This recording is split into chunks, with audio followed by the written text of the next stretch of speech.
స్వచ్ఛమైన నాణ్యమైన గౌదర్పార్ పూజా ఉత్పత్తులు www.gaudarpar.com ద్వారా ఆన్లైన్ లో ఆర్డర్ చేయండి. మీ ఇంటిని దేవాలయంగా మార్చుకోండి. మీ 15 ఇయర్స్ ఎక్స్‌పీరియన్స్‌లో మీ దగ్గర ఇంకా ఇలాంటివి వస్తూ ఉన్నాయా? అంటే మాకు అబ్బాయే కావాలి, అమ్మాయి వద్దు అన్నవేమన్నా వస్తూ ఉంటాయా అండి? నేను యాక్చువల్లీ ఇది పాతకాలం థింకింగ్ అనుకున్నానండి. అదే. కానీ నేను ప్రాక్టీస్ స్టార్ట్ చేసిన తర్వాత తెలిసింది ఏంటంటే, చాలా మందికి ఇప్పటికీ ఆ ఫీలింగ్ ఉంది. ఎడ్యుకేటెడ్ వాళ్ళకి కూడా చాలా మందికి ఈ ఫీలింగ్ ఉంది. ఇద్దరు పిల్లలు అయిన తర్వాత కూడా నా దగ్గరకొస్తారు. ఐవీఎఫ్ చేయించండి, ఐవీఎఫ్ చేసుకుందాము అని. ఎందుకమ్మా ఐవీఎఫ్? ఇద్దరు పిల్లలు ఉన్నారు కదా! వాళ్ళిద్దరిని మంచిగా చదివించుకోవచ్చు కదా! అంటే, లేదు లేదు నాకు అబ్బాయి కావాలి. ఐవీఎఫ్ అయితే అబ్బాయి అవుతారు. నేను పాతకాలంలోనే అనుకున్నాను ఇలాంటి థింకింగ్ ఉందని. కానీ ప్రాక్టీస్ స్టార్ట్ చేసిన తర్వాత తెలిసింది ఏంటంటే, ఇప్పటికీ అలానే ఆలోచిస్తున్నానండి చాలా వరకు. అంటే కొంతవరకు మారింది. కానీ చాలా వరకు ఇంకా అబ్బాయి ఉంటేనే బావుంటుంది అని. నాకు కొంతమంది పేషెంట్స్ వస్తారు. ముందు ఇద్దరు అమ్మాయిలు ఉన్నవాళ్ళు, నాకు మళ్ళీ ట్రీట్మెంట్ చేయండి. పిల్లలు కాకుండా ఆపరేషన్ అయిపోయింది. సో ఇప్పుడు ఐవీఎఫ్ చేసి నాకు ఒక అబ్బాయిని ఇవ్వండి అని. ఫస్ట్ థింగ్ ఏంటంటే ఐవీఎఫ్‌లో అబ్బాయి వస్తుంది లేదా అమ్మాయి వస్తుంది అనేది గ్యారంటీ లేదు. కానీ ఐవీఎఫ్‌లో ఒక అమ్మాయి, ఒక అబ్బాయి అన్నది మాత్రం అందరికీ చాలా ఇదే అర్థమవుతుంది. అసలు ఆ అపోహ కూడా రాంగ్. అమ్మాయి ఐవీఎఫ్‌లో ట్విన్స్ అయితే ఒక అమ్మాయి, అబ్బాయి అనేది ఎవరికీ తెలీదు. అది దేవుడిచ్చే వరం. మనకి అసలు అంటే ఐవీఎఫ్‌లో ఇది 2 ఎంబ్రియోస్ వేస్తే ఒకటి అమ్మాయి, అబ్బాయి అని చెప్పడం అస్సలు అవ్వదు. మనకి అసలు అది తెలీదు. ఎవరికీ తెలీదు అది.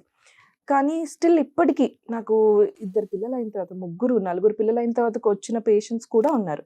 అబ్బాయి కావాలి. మీరు ఎలాగోలా ట్రీట్మెంట్ చేసి అబ్బాయి ఇవ్వండి. అదే నాకు ఆశ్చర్యంగా ఉంది. ఇప్పటికీ ఎందుకు ఇంకా ఆ సొసైటీ ఇంకా ఎందుకు అలా మారట్లేదు? ఇప్పటికీ ఇప్పుడు మన ఒలింపిక్ గేమ్స్‌లో కూడా అందరూ అమ్మాయిలే సాధిస్తున్నారు. అమ్మాయికి, అబ్బాయికి ఈ కాలంలో చాలా వరకు డిఫరెన్స్ లేదు. చదువులో కానీ, ఈవెన్ ఎనీ మెడల్స్‌లో గానీ అన్నిట్లో ఈక్వల్ ఆపర్చునిటీస్ ఉన్నప్పుడు, అయ్యో! ఎందుకు ఇంకా అలా ఆలోచిస్తుందని చాలా బాధేసింది. ఎంత చెప్పడానికి ట్రై చేసినా లేదు. వేరే వాళ్ళు అంటున్నారు, అబ్బాయి లేడు మీకు. అబ్బాయి లేడు కాబట్టి మీకు ఇది రాదు, ఆస్తి రాదు. ఫస్ట్ ఇదొకటి చూసాను. మీకు అబ్బాయి లేడు కాబట్టి ఆస్తి రాదు. ఇదంతా అంటే ఈ మధ్య కాలంలో కూడా ఇలా ఆలోచిస్తున్నానంటే చాలా బాధేసింది. ఇది ఎక్కడికి ఏంటిది అని చాలా బాధేసింది. మీరన్నట్టు ఏందంటే ఏదో ఒకప్పుడు ఉంది అంటే ఒక రకం. ఇంత అడ్వాన్స్ టెక్నాలజీలో మనం ఈ టైంలో కూడా ఇలాంటి జనరేషన్‌లో కూడా అబ్బాయే కావాలి అనుకోవడం అంటే విచిత్రంగా ఉంది. అవును. అయితే ఒక విచిత్రమైన సిచ్యువేషన్ చెప్తాను. ఒక పేషెంట్ వచ్చారు. మంచి ఎడ్యుకేటెడ్ కపుల్ అన్నమాట ఇద్దరు. 17 ఇయర్స్ అయింది పెళ్ళై. అసలు ఎగ్ నంబర్ అనేది చాలా తక్కువ. తన ఏజ్ కూడా 37, 38 అట్లా ఉండిందనమాట. వాళ్ళకి చాలా కష్టం మీద చాలా అడ్వాన్స్ ట్రీట్మెంట్ చేసి వాళ్ళకి పిల్లలు పుట్టించాము.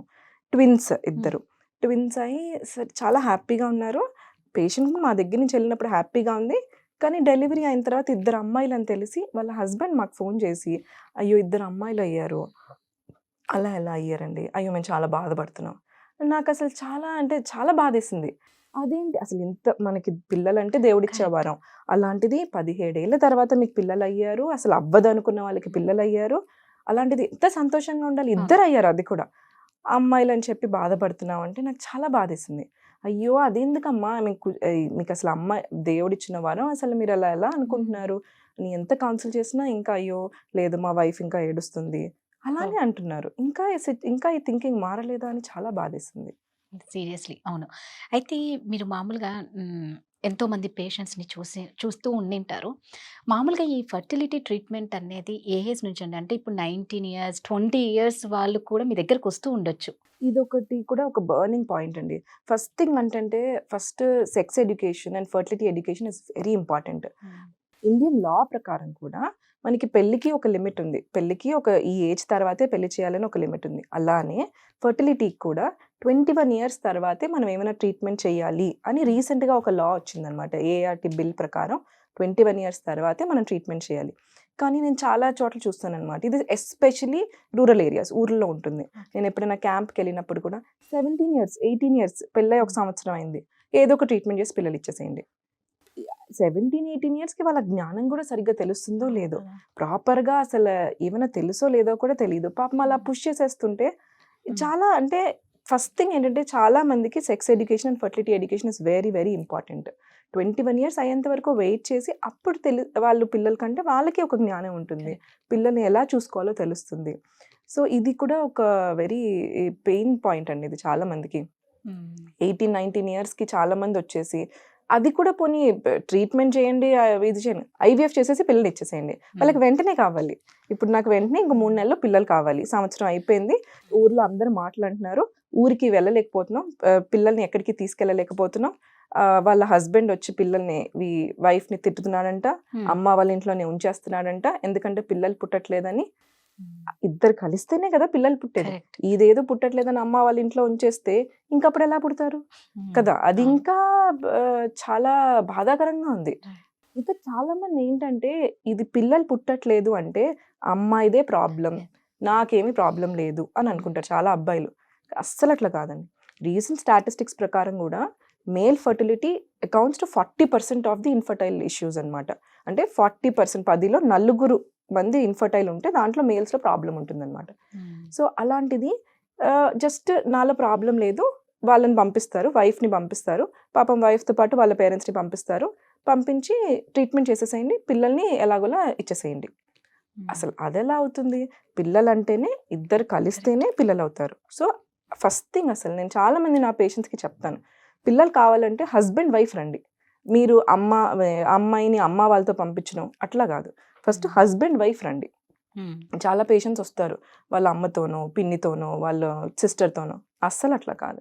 మీరు ఫస్ట్ నెక్స్ట్ విజిట్లో హస్బెండ్ తీసుకురండి, మీ ఇద్దరు కలిసి రండి. ఇది మీ ఇద్దరి ప్రాబ్లం కదా, ఓన్లీ వైఫ్ ప్రాబ్లం కాదు, లేదా వైఫ్ వాళ్ళ ఫ్యామిలీ ప్రాబ్లం కాదు. సో ఇది మీ ఇద్దరు ప్రాబ్లం కాబట్టి మీ ఇద్దరు రండి.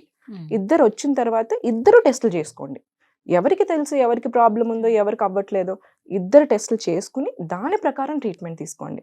చాలా మందికి అదే చెప్తానన్నమాట. కొంతమంది హస్బెండ్స్కి కోపం వస్తుంది, నేను చూసాను కూడా అలాగా, అదేంటి నాలో ప్రాబ్లం ఉందంటున్నారా మీరు, అంటే నాకేమైనా ప్రాబ్లం అనుకుంటున్నారా, నేను ఎంత స్ట్రాంగో మీకు తెలుసా, అలా అన్న వాళ్ళు కూడా ఉన్నారు.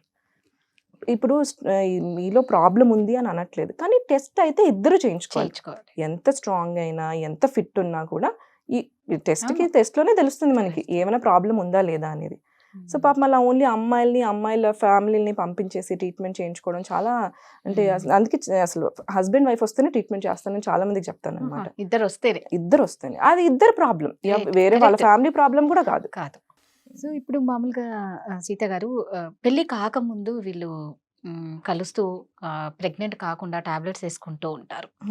ముఖ్యంగా చూసుకుంటే లివింగ్లో ఉన్న వాళ్ళైనా సరే ఇంకెవ్వరైనా సరే ఈ మధ్య బాగా అలాంటివి ఎక్కువ జరుగుతూ ఉంటాయి. దాని ఎఫెక్ట్ ఏమన్నా చూపిస్తుందా పెళ్ళి అయిన తర్వాత? అంటే ఇప్పుడు లివింగ్లో ఉన్న ఈ మధ్య కాలం చాలా కామన్ అయిపోయింది. ఉండడం తప్పను, కానీ ఉండేటప్పుడు వాళ్ళు తీసుకోవాల్సిన ప్రికాషన్స్ వాళ్ళు తీసుకోవాలి. ఏ హార్మోనల్ టాబ్లెట్కైనా సైడ్ ఎఫెక్ట్ ఉంటుంది, మనం ఏ ఒక్క టాబ్లెట్ ఇచ్చినా కూడా దానికి సైడ్ ఎఫెక్ట్ ఉంటుంది. సో ఈ హార్మోనల్ టాబ్లెట్స్ వాడడం వల్ల ఏమవుతుందంటే పీరియడ్స్ ఇర్రెగ్యులర్ అయ్యే ఛాన్సెస్ ఉంటాయి. పీరియడ్స్ ఇర్రెగ్యులర్ అయ్యి ఫ్యూచర్లో మనకి పిల్లలకి ప్రాబ్లం అయ్యే ఛాన్సెస్ ఉండొచ్చు.